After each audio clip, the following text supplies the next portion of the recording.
À nos jours, nous avons seulement 35% de couverture du traitement antirétroviral. L'acronyme, c'est le TAV. Seulement 35% des enfants 0 à 14 ans d'âge ont accès au traitement. Et nous visons 95%.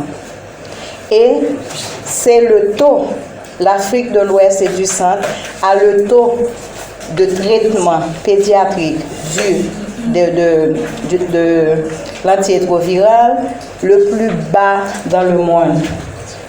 Il y a aussi seulement 25% de couverture pour ce que nous appelons le diagnostic précoce infantile.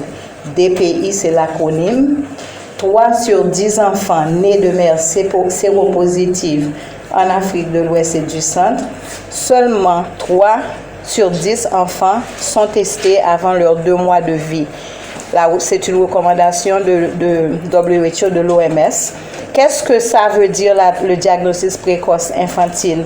Pour pouvoir sauver la vie et maintenir un enfant exposé en bonne santé, l'enfant, les parents doivent savoir le statut sérologique de l'enfant.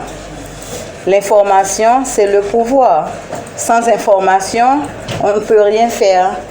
Alors, le diagnostic précoce infantile, c'est une stratégie innovatrice qui permet d'utiliser des points de service pour pouvoir détecter très rapidement, dans les 2 mois de naissance, de vie du nouveau-né, pour pouvoir détecter, certes, la maman est déjà positive, pour pouvoir assurer et détecter rapidement que le nouveau-né est en effet positif ou non.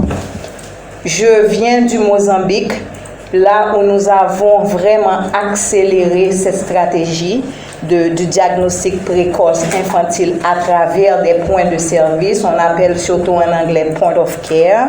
On ne traduit pas beaucoup en français, mais on utilise point of care en anglais. On met l'anglais en français. Mais ce qui est super intéressant, et c'est une révolution, cette stratégie de point of care pour le diagnostic précoce infantile, parce que dans le passé, quand les enfants étaient testés, le centre de santé pourrait attendre entre 1, 2, 3 mois avant même de recevoir l'information que l'enfant est réellement positif. Et il ne commençait pas le traitement jusqu'à ce que le résultat est reçu. Et vous pouvez imaginer tant de vies, tant d'enfants que nous avons perdus parce qu'on n'avait pas la technologie pour pouvoir détecter rapidement, en moins d'1 heure de temps, le statut de l'enfant.